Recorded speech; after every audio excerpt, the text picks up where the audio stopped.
Welcome to the Idaho Catholic Register Podcast. Today, we're joined by Pat King, who we met at the March for Life. Pat shares his powerful journey of faith, fatherhood, and the profound experience of raising a special needs child.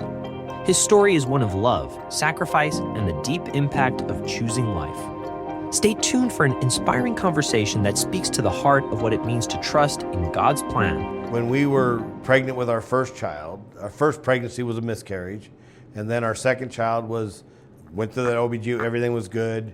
In California, they had, I don't know the name of the test, but it was a prenatal test they would have you take. And they would get the test results back, and then it registered some low positive or some low negative, whatever it was, but concerned the state counselor that came. Then we had a meeting with her, and she said, well, this test results show that you're possibly going to have a child with medical and challenges that would be a huge burden to the state financially in the insurance system and all that stuff. So we really advise you to have an abortion so that this child doesn't become a burden of the state. And we were aghast because our doctor didn't indicate anything in the ultrasound or anything to say that this child's going to be anything. But I wasn't a practicing Catholic at the time, but I grew up in the Catholic faith, and I knew that abortion wasn't an option for me. And so it worried us. And so we met with our pastor at the time. We were going to a Foursquare, and we met with him at a Carl's Jr., and I remember this as clear as day. And we sat there, and one, we prayed, and then two, we talked about it and said, well, it's your choice. And he didn't really say, he said that life is beautiful, it's a gift, God will give you what he wants you to have. And we just took it as that, okay, we're going to go through with the pregnancy. Like I said, it wasn't a question for me, but my wife, being the pregnant mother, doesn't want to she had concerns. So we felt good about not even considering it. What was her feelings like about it? Did she talk with you about it? It was hard to really get a lot of stuff out of her, but she was distraught over the fact that we might have a child with disabilities. Not that she would consider abortion or anything like that, but it was still that option that was presented, and you're made to feel worse by the state coming to you and saying, you don't want to be a burden. They put that fear into you.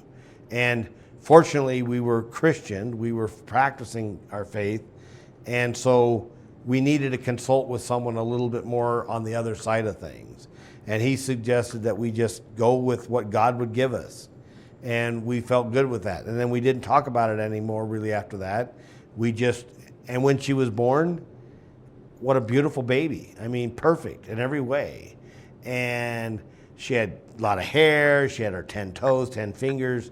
She had all those things and no signs of any Down syndrome, anything that would have indicated a problem. No medical problems. She was in good health.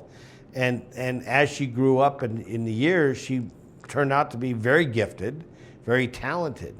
But we got pregnant with our son shortly after that again. She was born in 91, and Lance, early 91, and Lance was born in later 92. And we did see, when we went to do the ultrasound, we did see some anomalies. I really couldn't see him, but he said it looked like he had a hyperextended neck. It was kind of arched backwards, and he could see some things because he looks at them all the time. I really couldn't tell. And throughout the pregnancy, we had some concerns. She was hospitalized once after a long trip that was giving her some unnecessary pains.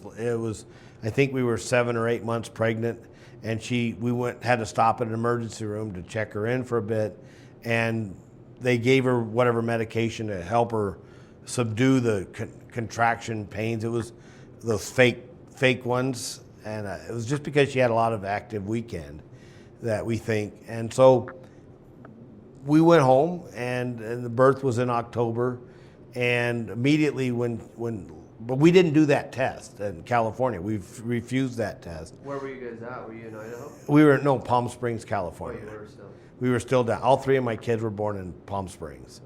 And so we didn't have that test after that first one. We just weren't going to put ourselves through that again.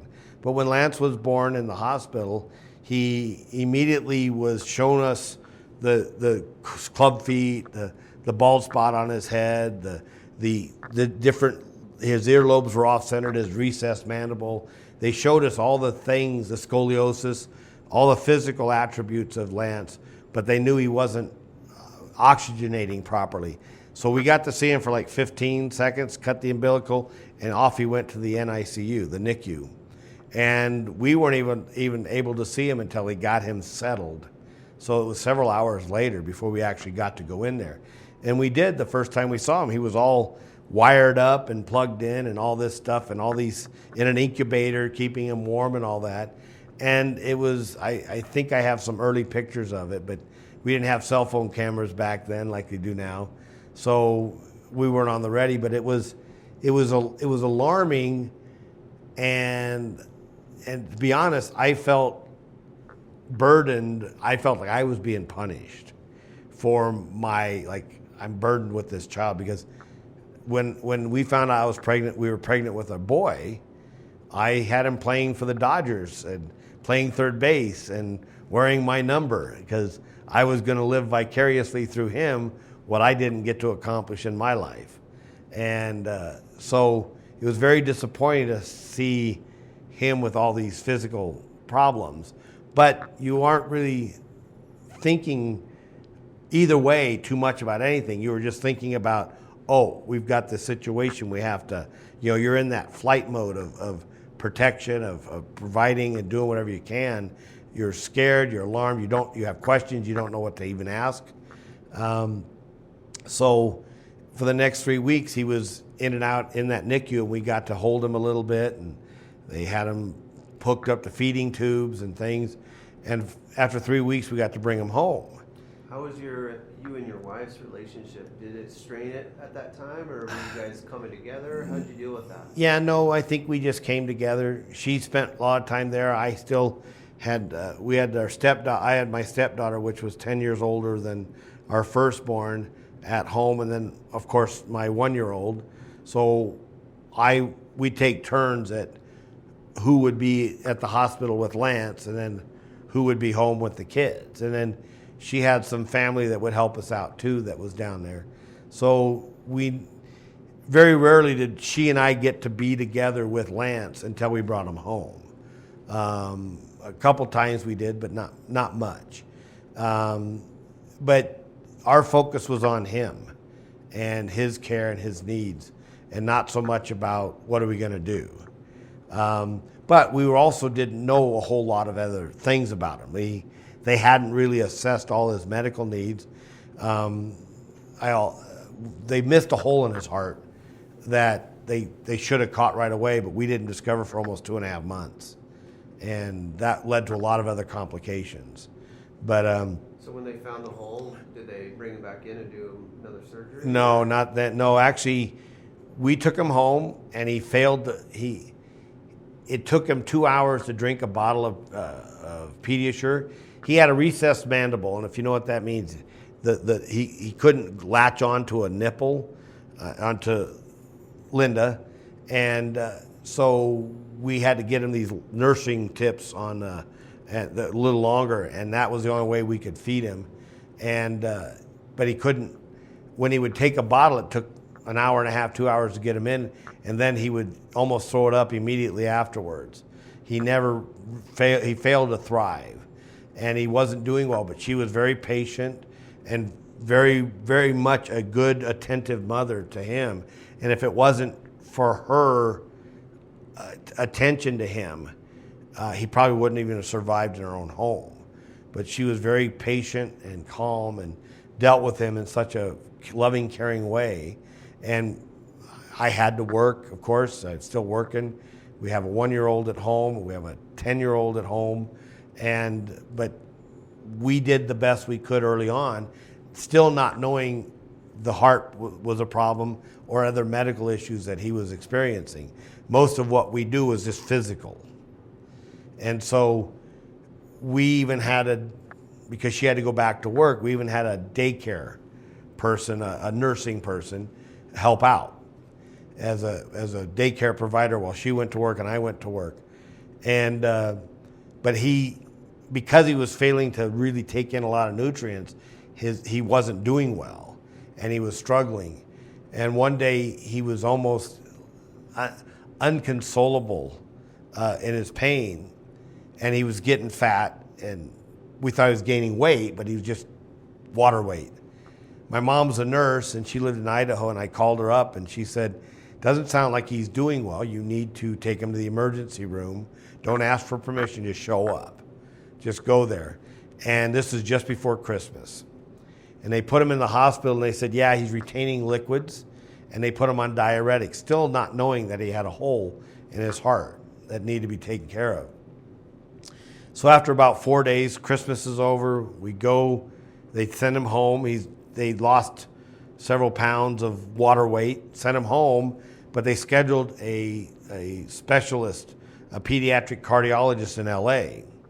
And so we were seeing him on I think January 29th or January 30th. We went into LA just for a checkup. And so we didn't pack, long term. LA's about 2 hours away from where we lived in Palm Springs. So we get the kids rushed off to her mom's house. She's watching him. We drive to LA to take him to his doctor's appointment. Lance was quite the squirmer, so they had to sedate him to do this ultrasound on his heart. And while we're waiting for Lance to settle down, the doctor's just talking to us. We're just having a question and answer and all that stuff. And as he's doing the ultrasound, he's telling us what's going on, but then he gets really quiet and doesn't say anything for seemed like forever. And so he picks up the phone, puts the phone back down, and he says, come here, I want to show you something. And he shows me what looked like a flag waving in the wind, and this ultrasound. He said, see, that wall did not form. He only has 3 chambers. He's supposed to have 4 in his heart. And he said, that hole is the size of a quarter in a man's heart. And about that time, the elevator opens up and a gurney comes in. He said, well, we're whisking him off to open heart surgery first thing in the morning. And we're just like, what do we do? We're 2 hours away from home. We didn't bring any provisions or anything like that. So we call up her mom and say, what's going on? I had a cousin that lived in LA, and so we asked if we could stay with her. And for the next 4 days, we were spending time back and forth through the middle of LA, seeing him at the hospital. He went from 9.5 pounds to 6 pounds after that surgery. That's how much water weight was on him. And at that point, we didn't know this, of course, but at that point, the damage had been done to his liver and his kidneys and other things, because everything got super saturated. And in that little tiny body, things got pinched and moved around, and that led to a lot of other problems. But the surgery was successful. He was doing fine. He was O2 satting right. He was doing good. Still having a hard time eating, but we had to use those special nipples. And we were taking him home, and, things progressed. And he was getting better, and he wasn't as fragile as he was the prior 2.5 months. So he lived 2.5 months with this hole in his heart. And that caused starvation of oxygen to the brain, and which led to more mental retardation. Part of his golden heart syndrome is he's deaf, so he only heard about 10%, and mostly my voice. So then he has severe club feet. So they want to do clubfoot surgery on him, and about a year later, just before Christmas again. And they do the surgery. They put him in a room with 12 other kids that are loud, screaming, TV going, and he can't talk. He's deaf. He doesn't have any way of communicating.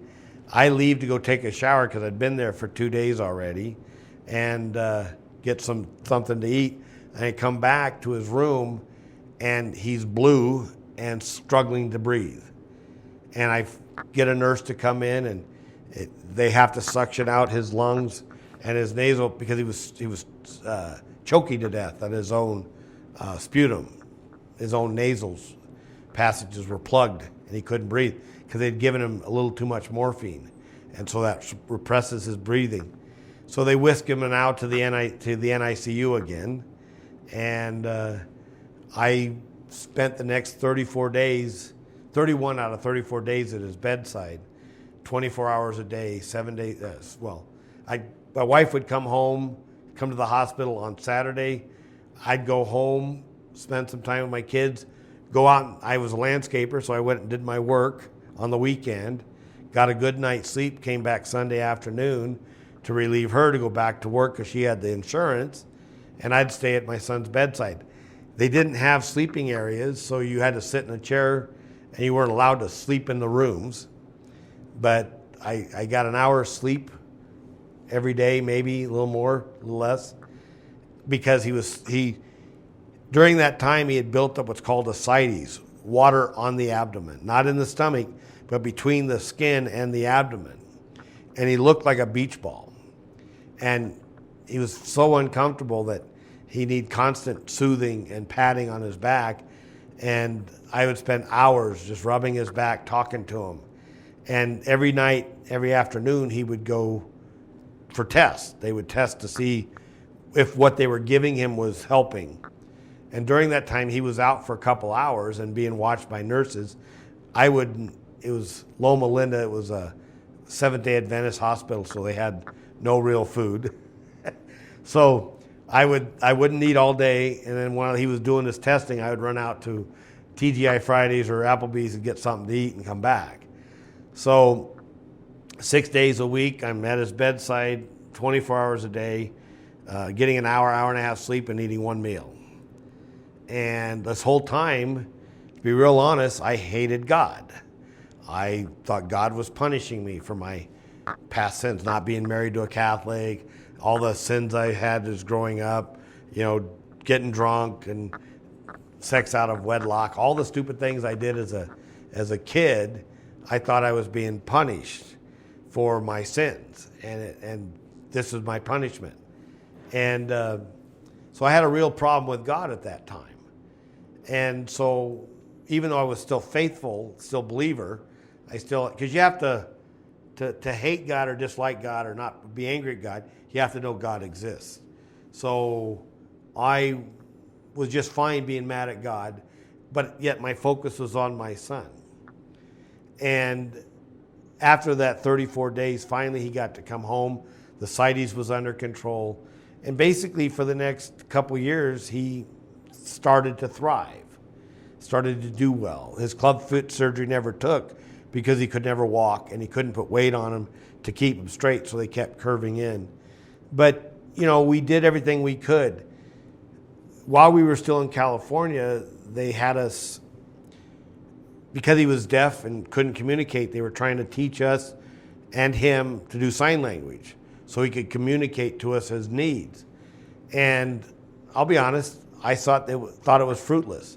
I said, he's mentally retarded. He doesn't have that ability to learn stuff. He's deaf. He's only 2 years old, and a year and a half, 2 years old. And so again, I'm thinking this is a waste of time. And we took a break. I went outside in the parking lot, and I'm cursing at God. I'm going, God, why? Why are you punishing me? Why do you, I had great hopes for my son. Why are you doing this? And I'll be honest, I could have sworn I heard God's voice tell me, you don't get it. You don't understand. I only give these kinds of kids to people that will take care of them and provide and love them. He's a blessing, not a burden. He's a gift for you because you didn't have what he's going to give you growing up. Love. My father was not around growing up, so I didn't know what that love bond relationship was. I know what I was doing was because it was my duty and responsibility. I didn't know I was doing it out of love for my son.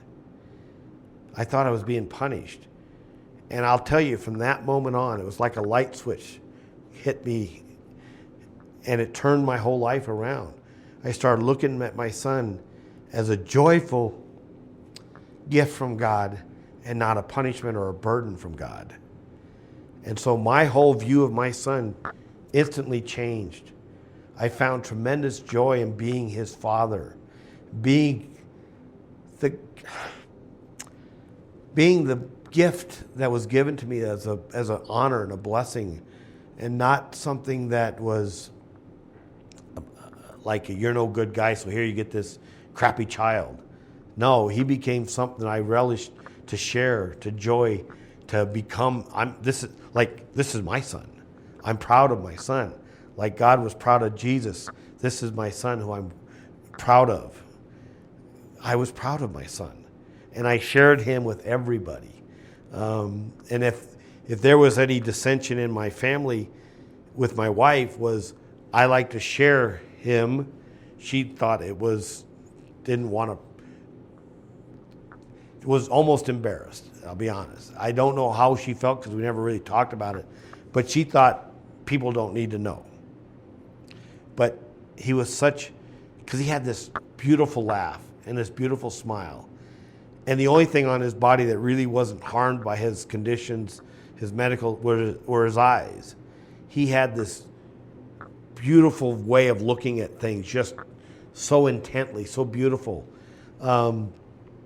One of the things that he would do is, and he did this to me often, but he did it to strangers, was he'd crawl up in my lap, and I'd be watching TV, but he wanted me to look at him. So he'd put his hands on my face, get his fingers behind my cheekbones here, and dig in and pull me right to his face, his nose on my nose, and just stare at me, just look at me. And it's almost, when someone gets that close, it's almost uncomfortable. And I got to realize what he was doing. He was communicating. He was trying to find out more about me, my inner being, myself, my soul. And it was such a beautiful thing. And he would just look at you, and then all of a sudden he'd smile, and then he would give you this big hug and a big old wet kiss. And he'd do that to strangers. I'd be holding Lance in my arms, and people would come up and start talking to me, people I knew, and he'd just reach out and grab them. And he'd do the same thing. He'd put his hands behind their chin, their cheekbones, pull them in, and just stare at them. And, for some people, most people, that makes them very uncomfortable. He goes, "What's he doing?" I said, "He's trying to get to know you. He's trying to reach into your soul and see who you are." And I said, when he's done, he'll let go. He'll just flop backwards. And to see him just go to total strangers and just love on them I got to witness that. I got to be a part of someone that unconditionally loved other people. It didn't matter who they were. They could have been a mass murderer, and he still would have done that. And the kid was pure joy because I got to see the gift side of him. The blessing side of him, not he's costing us time and money. He's a medical burden. He's got to have special needs. We got to make a special account. We can't do this because of him. I stopped looking at him that way and started looking at what we could do with him. What can we do as a family with him? One of the things he loved to do was he loved vibration, being deaf. Self-stimulation. They like to bang on the walls, and his favorite toys were rattles, and he would bang his head with the rattle because he liked to feel that self-stimulation, that vibration. So we'd be driving like from Boise to Twin. Now we moved up to Idaho in 1995 because I had more family here. My mom was a nurse. I had a lot of support, but she lived in Twin, and we'd go from Boise to Twin to a family gathering, and those little ribs on the side of the road that they're sleeper ribs where it wakes you up, like, hey, you're driving off the road. I would intentionally drive over those because it would vibrate the car, the van we were in, and all of a sudden he'd start laughing. He'd just get this giggle, and okay, Dad, get off the, So I'd pull back over, then I'd go back over to the ribs again, and he'd just start laughing. He loved cobblestone. Sometimes you get on those cobblestone walk paths in his wheelchair, and he'd laugh so hard that he would slide out from under his restraints in the wheelchair, and we'd have to stop and put him back in. It was quite an experience and fun. My son did have one fault, though, that we discovered. He was a kleptomaniac. He could never eat real food. We fed him through a little button, Pediasure through a little button tube that was there permanently all the time, and we just hook him up and feed him. It took a couple hours, but he liked pudding and ice cream, and anything with texture that he just gag on. So we would feed him ice cream. So whenever we'd go to the restaurants, we'd ask for a bowl of ice cream right away to feed him. But he got to know that if we went to a restaurant, he got ice cream, and if we didn't get to him soon enough, he'd start making noise. Not like an abusive, but he'd pick up the silverware or something, start banging on the table, and we'd quick bring us a bowl of ice cream. And so they would bring it. As soon as he did, the silverware would drop, and he was attentive to, okay, I get ice cream. So he figured out how to work us. He was a smart kid. So after a while, we had a gel seat. He still had scoliosis, and so we had a special wheelchair that kept him from hurting too much and being comfortable. And it had a gel seat in there, and it fit just right.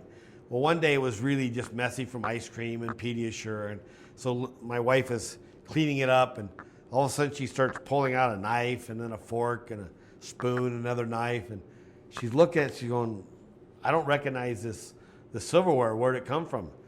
And I'm going like, oh, our son's a kleptomaniac. I said, and I told her that every time he bang on the table, he would just drop them. We didn't know where they went. Thought under the table, right? And he would slide underneath this gel seat. We had like 8 or 9 pieces of silverware that I said, I don't know who they belong to, so we won't worry about taking them back. But, it was just kind of funny to see that he would do that. But he just had such a love. Everybody. He loved his sisters. His sisters loved him.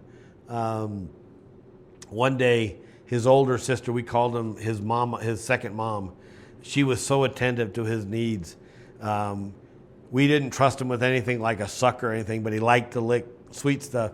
So she'd hold the sucker for him while he was, and she'd had to keep him from biting it. So we didn't want chunks. So she would, now Lance, you can't bite this. And so she would just roll it on his tongue, pull it away, roll it on his tongue. And, but every now and then, if he'd be uncomfortable at sleep, we'd find her, Katie, in his bed in the morning, cuddled up with her brother.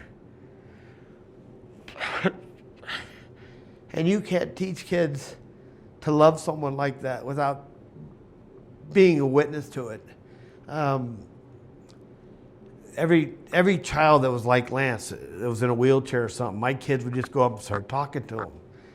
And the parents would say, wow, your kids are so accepting and so tolerant. And I said, well, to them, your child's normal, like his brother, like their brother. And they had such a love for other kids that you just can't, you could tell them, hey, you got to love these people, you got to treat them nice, But when they grow up sharing that love and thinking that that's normal, they're just so gracious with other kids like that. They loved being his sisters, and they loved on him so well. They very, very much took very good care of him. And that's the great thing about having a larger family. And so we never felt like he was deprived of anything. Yet I had people that would say, oh, what kind of life did he have? He lived to be 12. He died at 12. And he said, I'm sure you guys are relieved that he's no longer struggling. I said, we learn more from him than I've learned from my 45 years at that time of life. I learned more about the human condition and the human spirituality, the human love, the joy.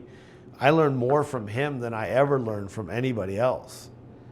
You learn stuff about yourself and what you're capable of doing. I'm writing a book about the experience. The title's Born a Burden, Became a Blessing.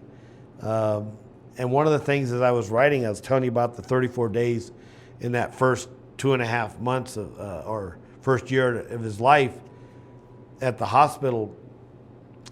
I was wondering, if someone was to ask me today to go spend 31 days at the hospital, 24 hours a day at someone's bedside, I'd say, you're crazy, I'd die. And when I look back on it, I'm going like, how did I survive that? 1 meal a day, 1.5 hours sleep a day. How did I get through all that? And I said, I realized even though I was angry with God, God wasn't angry with me. He knew I was hurting and needed help and needed support. And Jesus was there propping me up the whole time. He kept me up and doing, because that old saying is, you give your life for someone else. True love is giving your life for someone else. You don't have to die to show your love for someone else. You just have to show up and be there and do the things that they can't do for themselves. And so I felt tremendously blessed to be the guy that Jesus blessed me with, that God blessed me with this son. Now, after he died, my marriage struggled, which the statistics are out that 98% of marriages that have medically fragile children that die, they fail. It's such a devastating blow to the family, to the relationship, that they don't survive. So our marriage survived another 8 years before she just was done. And I was lost, and I wasn't going to church, and yet I knew I was supposed to be with God and be with church. And I go to a service local, close by for Easter, and I walked in, and it was so irreverent. Kids were running around. It was Easter Sunday. They're all wearing flip-flops and Hawaiian shirts, and just, it wasn't, I didn't even hear the sermon. It was just so not there for Jesus type of service. And when I left, they greeted me when I walked in, and when they left, they said, hope to see you next week. I wanted to say, oh, no way, I'm not coming back. But as I get out in the parking lot, before I even got in my car, I said, okay, God, I know I need to come back to church. I know I need to be with you. Where do I go? I had poor excuses why I wasn't going, but I didn't have any excuse. I just didn't know where to go. And I said, where do you want me to go? And my grandmother at the time, when she was alive, would call up when I wasn't a practicing Catholic and see how Lance was doing. She'd call long distance, which cost money, so she was short. And she goes, I just want to know how you're doing. How's Lance? How the kids? Blah, blah, blah. And the last thing she would say was, I said a rosary for you today. So she would do that, I think, 3 or 4 different times over those few years before she passed. And when I asked God, hey, I need to go to church. I need to be with you. Where do I go? I immediately heard my grandmother's voice say, I said a rosary for you today. And I'm going, okay, rosary, what does that mean? Oh, maybe I should go back and check out the Catholic Church again. I left for wrong reasons, but they're stupid reasons now that I look back at. So I decided, took me a couple more months to decide to go back to church. But the first time I went to Mass, I thought the church was changing in Southern California, and it really was just a priest. I go to Mass at Our Lady of the Valley in Caldwell, and Father Flores was the priest, and I knew all the words. I knew all the calisthenics, the sit down, the kneeling, the stand up. I knew most of the prayers. Some words had changed.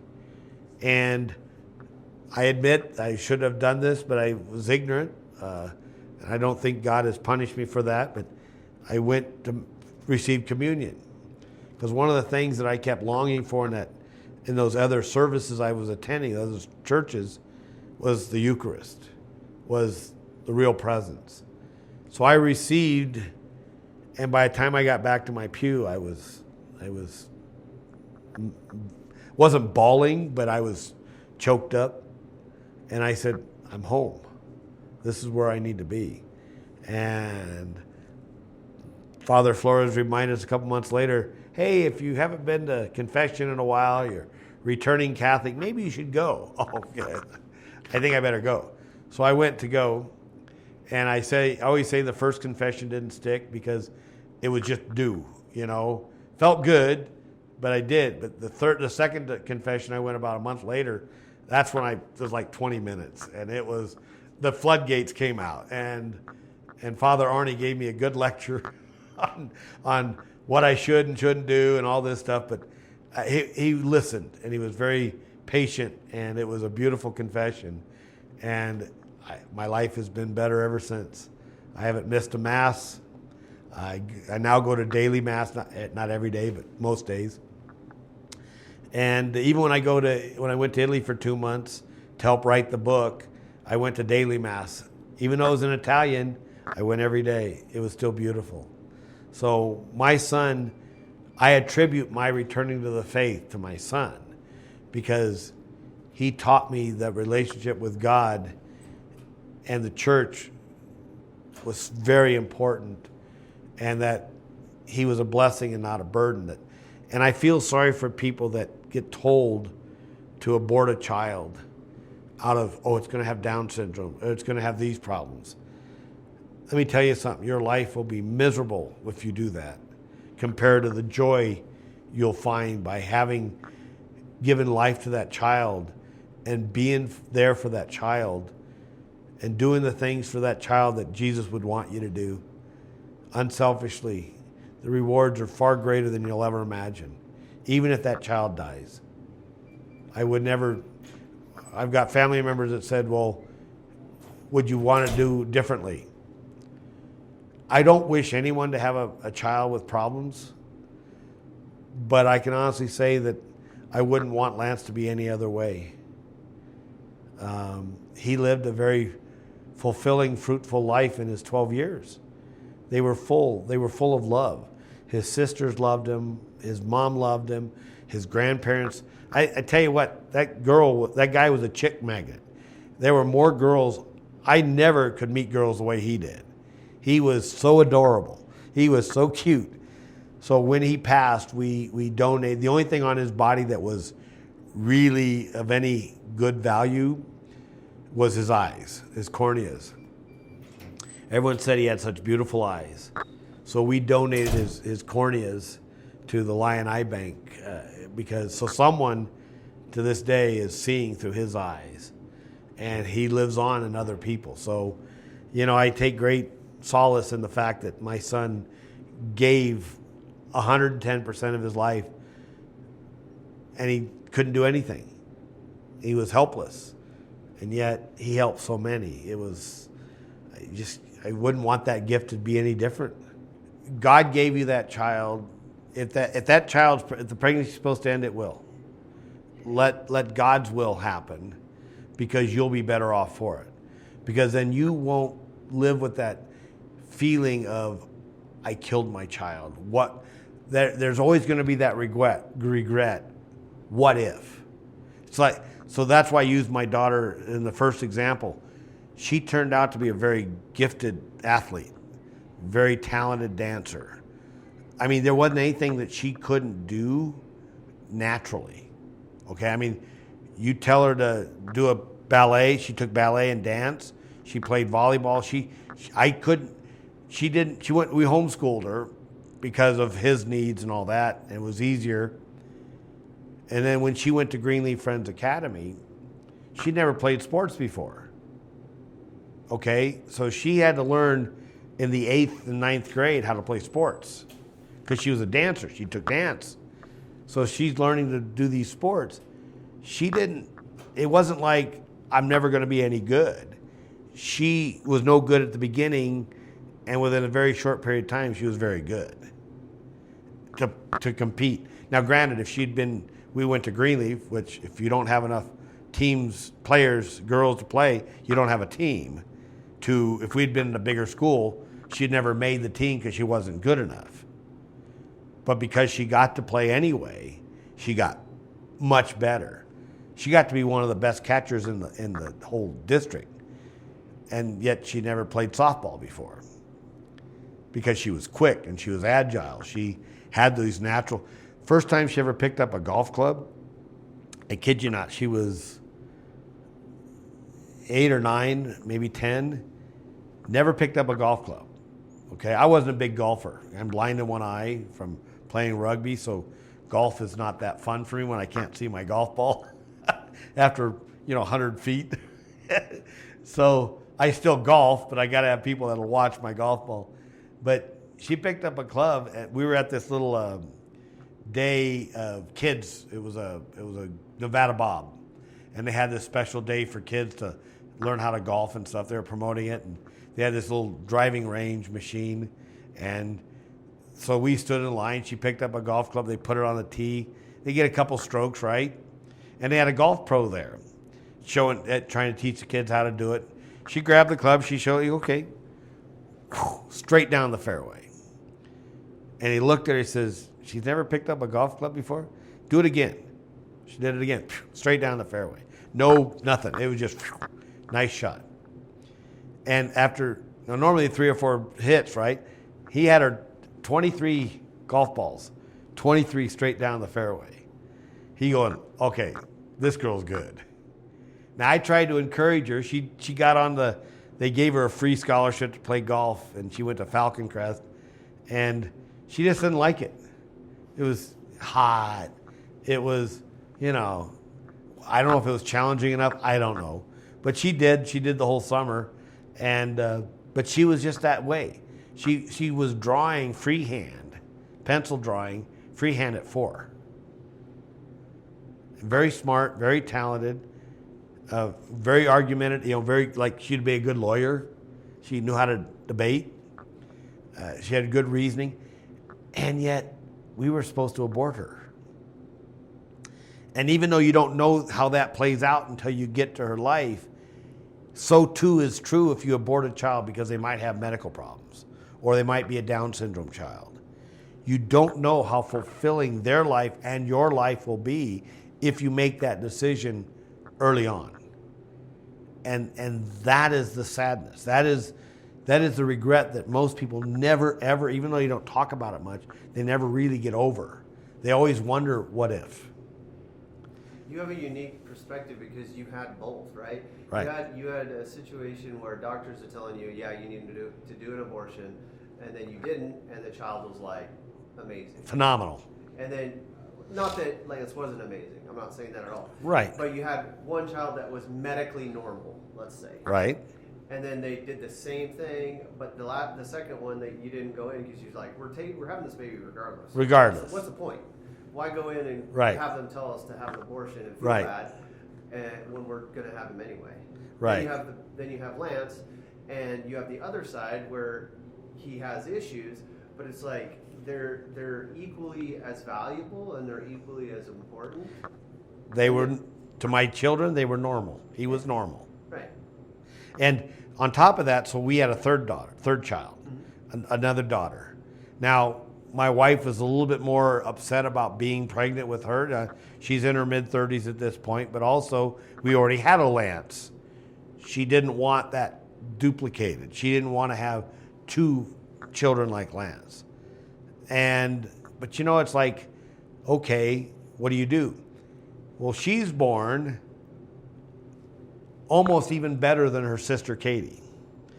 She was a salutatorian, never had any special tutors or anything like that, had a part-time job while she was going to school at a private, and was a salutatorian, and just 1 point behind the valedictorian.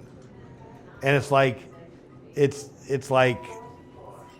so here my wife was concerned about our third child might be like Lance, and yet turned out to be just as talented, just as gifted, just as kind and loving as our first daughter, and Lance was the anomaly. But to them, like I said, growing up with him, he was normal. Yeah, he's his brother. He was just his brother. Yeah. Someone they loved. Someone that, didn't think twice about, Lance needs a diaper change. Okay. It wasn't like, not again. Yeah. It was, and then when he died, that was a big struggle. The older sister took it much harder because she was far more invested in his life of being a little caregiver to Lance, and Leaky or Kaylee, Angelique, she was more of the play friend, let's have a tea party. And so she was the baby that was 3 years younger. So she grew up with just a sibling that died, and it was a play friend and not, I got to take care of this child. So both of them took that each differently. And it hit them hard. Katie more hard than my youngest daughter and myself. She took it more like her mom and doesn't like talking about it. It hit them to the point where they really don't even like bringing it up. And even that aspect taught me a lot about how marriages dissolve because of how she was born and raised Southern Baptist. The body's gone. They're not alive in heaven. I look at Lance as so innocent and so pure, he could do no wrong. Like I said, he was a kleptomaniac. I don't think that's a damnable offense, right? He did steal a toy back from a little girl who took it from him, and he felt very happy about it. I mean, once he stole it back from her, he was as giddy as all get out. I got my toy back. The girl was crying, but Lance was happy. Is that a damnable? No, Lance loved everybody. So my youngest daughter and I viewed him as he's in heaven. They look at him as, I lost my brother. Two different aspects. I talk about my son all the time because he meant so much to me. He meant so much to them, but now he's dead. That's what ruined that's ultimately what destroyed our marriage. I like talking about it, she didn't. I could learn a lot. That's why I want to write the book, because I'm going to talk about that aspect of grieving in the book as well. And I think we can learn a lot from reading and listening, and part of the reason why I have a podcast is to talk about these issues and how to view it from someone that's lived it. And hopefully my goal is to help people stop destroying their marriage, because to me he's dead. To me he's a joy. And try to find that common, we shared something in common. We both raised him. He was a gift from God. Too short, but he was still a gift. So but it's if you were to look at us and talk to us separately, you would say, yeah, there's two different views here on his life. Sure. Well, amazing story. Awesome. Thank you. Thank you for coming and sharing it. Thank you for sharing his life through what you're doing and continuing that on. Because I think that's important. It actually furthers. I think it gives people hope and courage to take on whatever God throws their way, and to realize that sometimes the most difficult things can be the most rewarding too. Well, I will add, my healing and revelation really came full circle and really made its leaps and bounds. And I was joyful and accepting of the gift that God gave me, but my fullness of understanding of his life and everything came from me being Catholic, returning back to the Catholic faith.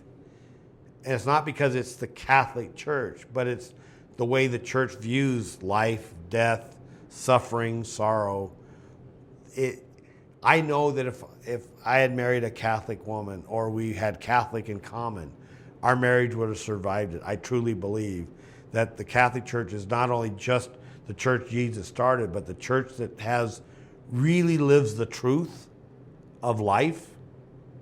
We don't, we drink alcohol because God turned water into wine. We try not to abuse it because that's the sin. God created all these great things. What I made great is good, not to be used, for bad, of course. But we don't have a problem talking about it. We don't have a problem. It's the value of what marriage is, the value of what sex is, the value of what obligation is, the Mass, the Eucharist. The church doesn't have any problem educating people and talking about it. But when you get out in the secular world or in the other Christian world, oh, Mary's just a regular woman. They don't want to accept what the teachings really are. So when you live in that world of denial of the truth, you're never going to have total understanding of marriage, of life, and everything else. I think there's a glue in the Catholic Church. If you're studying it and living it and learning about it all the time, there's that glue that, okay, these two shall pass. My son's death passed. He actually lives on my property. He's buried on my property because I need to bury him somewhere. We had him cremated. He's actually buried on my property. I've got the Blessed Virgin Mary above him. And when I die or sell the property, he will be taken with me and to be buried with me. So, but we don't look at him as just a body. We look at him as the respect for the body that will one day be in heaven. And I think when you have that perspective, someone asked me, how come I'm so joyful? I said, I've lived through worse. I mean, I was at a men's camp retreat, Men in Motion, seven, 8 years ago.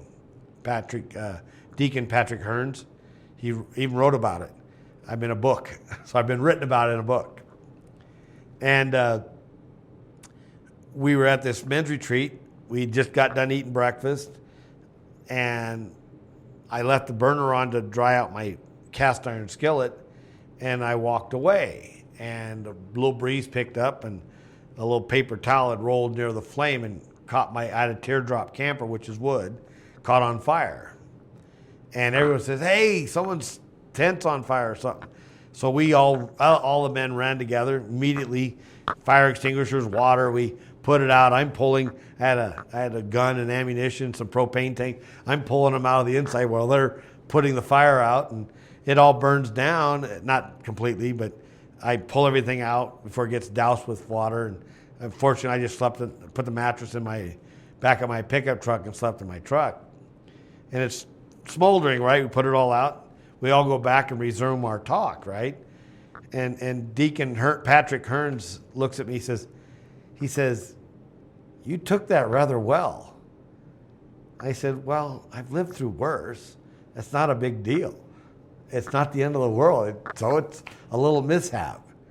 And he looked at me, he says, wow, that's amazing. So the gift, the serendipity of living through something like that tends to make things a little less chaotic and less traumatic and less the end of the world, It's like, oh yeah, I've lived through worse. And my friend David Fortin, who lives in Connecticut, who I've done podcasts with, he goes, why are you so joyful? Okay, I'd be insulting my son's life by not being joyful. Because even though he was in pain, struggling, he'd go get blood draws, right? He's playing with his rattle, they're taking his blood, I'm passing out. It's like, it's not happening to me, but I'm passing out. He's, no, dude, no problem, do. He found, okay, this is my life. He made the best of it.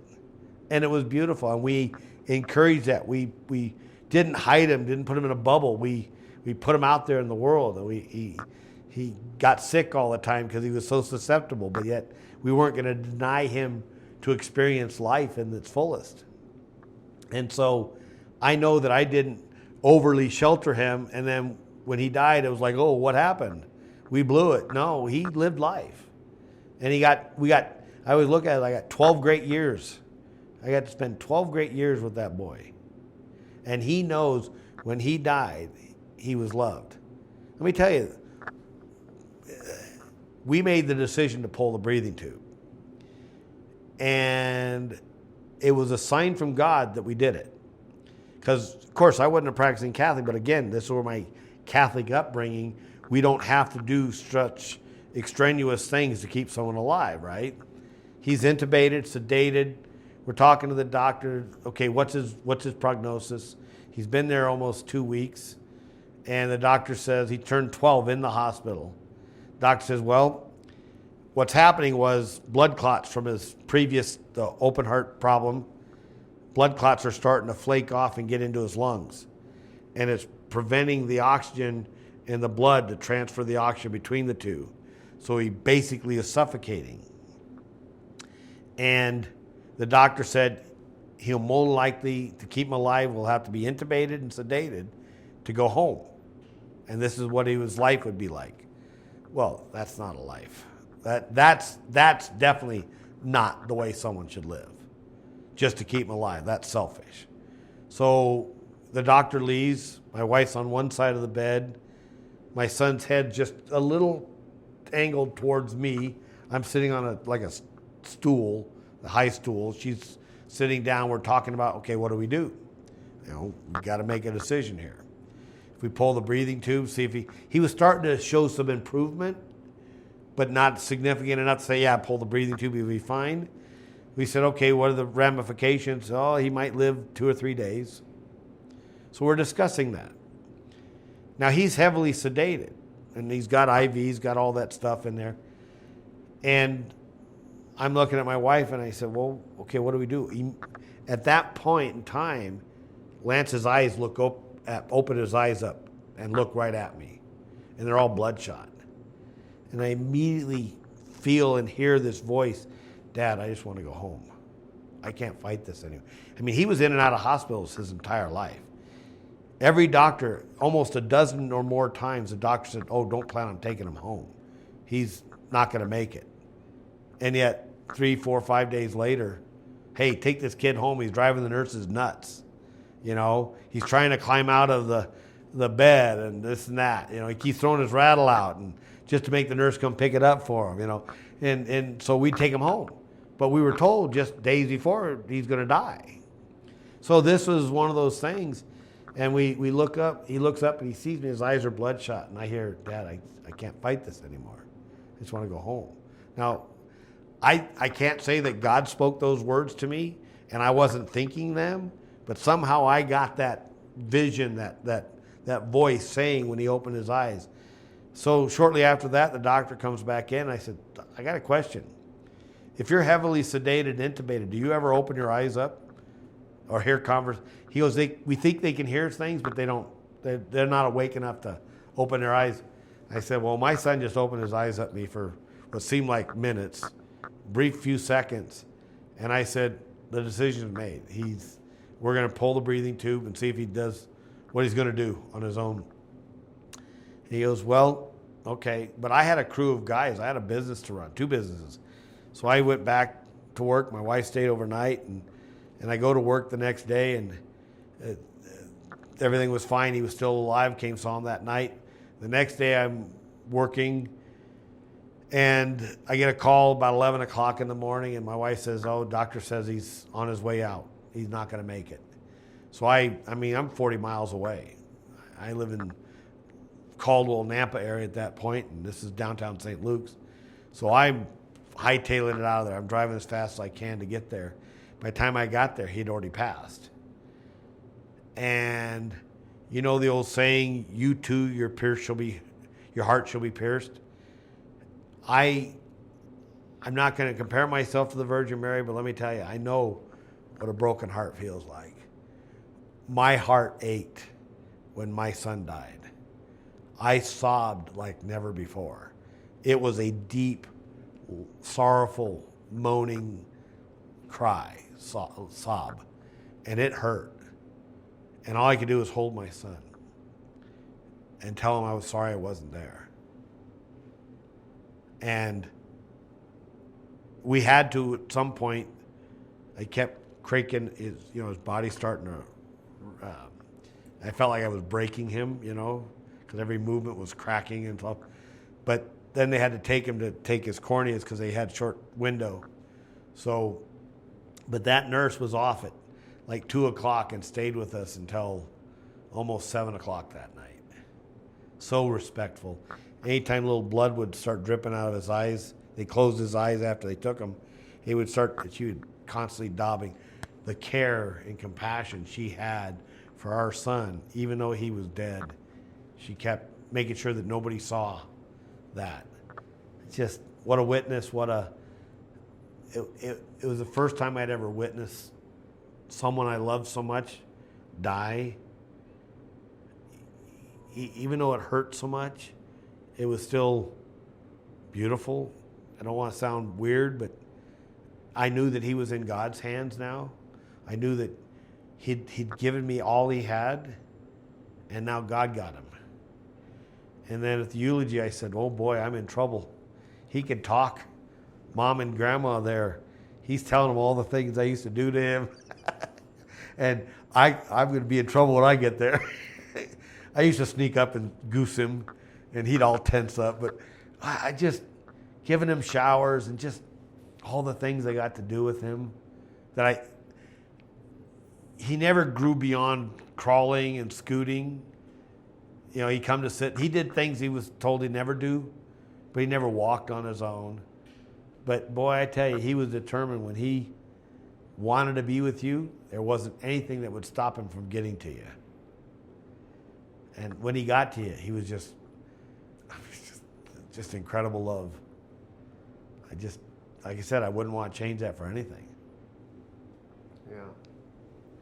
Yeah. Well, good thing is eternity's quite a while to rekindle the relationship. I truly believe that it's because he is in heaven, I've had a much more blessed life. I mean, things have happened for me that I don't deserve. You know, God's generous, but I think God's going, hey, but he's my dad. You know, he was good to me. I think he's kind of, hey. Poking God and saying, hey. Yeah. Probably being a pain in God, like, quit taking those knives.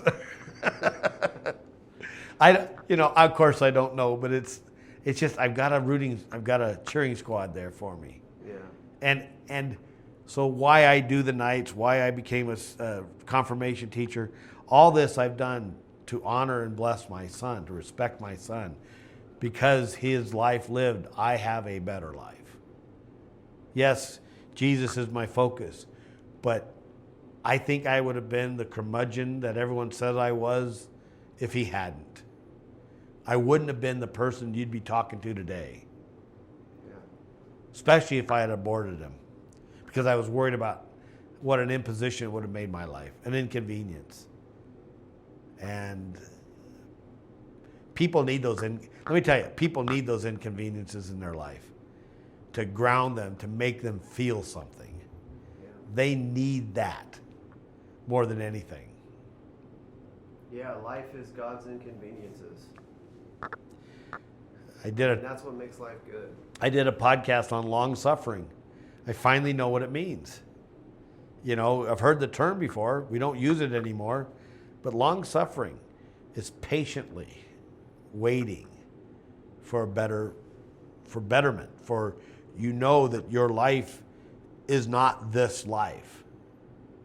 There's something better, and you will survive, especially if your focus is on God and on what he's asking you to do. So I live my life fully. I do, I wish God would stop asking me to do so much, but, or I should learn to say no. But, it's, even though I'm single and don't have, my kids are all grown and I live alone, I have a very active, full life, and it's not boring. Let me tell you. Yeah, that's great. Well, I think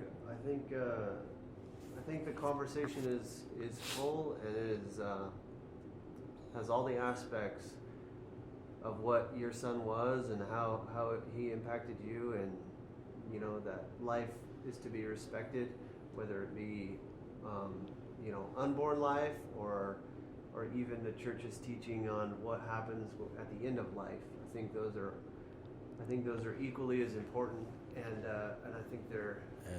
I think it matters, because it is, you're leaving it in God's hands in both respects. Absolutely. You really don't have any choice. But when you accept that, it becomes far more rewarding. Sure. Yeah. I think that's when it becomes the blessing. Yeah. Is when you don't get in the way of birth, when you don't get in the way of death, and you realize, this is God's plan, and He's going to do what He's going to do, and I'll trust Him. Yeah, fighting's God's plan has never worked out well. This is going to happen regardless. Yeah. However you want to take it, Yeah. it'll get easier if you accept it sooner than later. Yeah. So my biggest regret is when my brother asked me that at his funeral. He said, would you want to do it all over again differently? I said, no, but the biggest regret is not enough people got to know him. I didn't get to share him enough with other people. But then again, if he'd still be alive, I wouldn't have found my faith back in the church. Sure. It's kind of like, what was the message? Was he here to make me a better man? Yes. Was he here to get me back into the church? If he was still alive, would I be in the church? I don't know. I always wanted to baptize him in the Catholic Church. And I was starting, I don't know, because we'll never get there, but I was having those yearnings for, I would sit there with their quarterly communion and I'm going, this isn't real. This is definitely is not real, because they're talking about money and they're holding supposedly the body and blood of Christ. And they're talking about tithing. And the two are not synonymous. They're absolutely opposite of each other. And one is taking and one is really giving, truly giving. And I said, there's got to be something more. And this is when he was still alive. I was thinking, there's got to be something more. So I was searching, but I didn't have what it takes to be a man to decide to come back to the church and leave my family. I didn't have that leadership role, because I always say that when I gave up my Catholic faith for my wife, I gave up my leadership role as a man to be the leader of our family spiritually. Right. And when you give up your man card, you've lost. Sorry to say that, guys, but you can't give up your man card and think that you have a directional say in what's going on.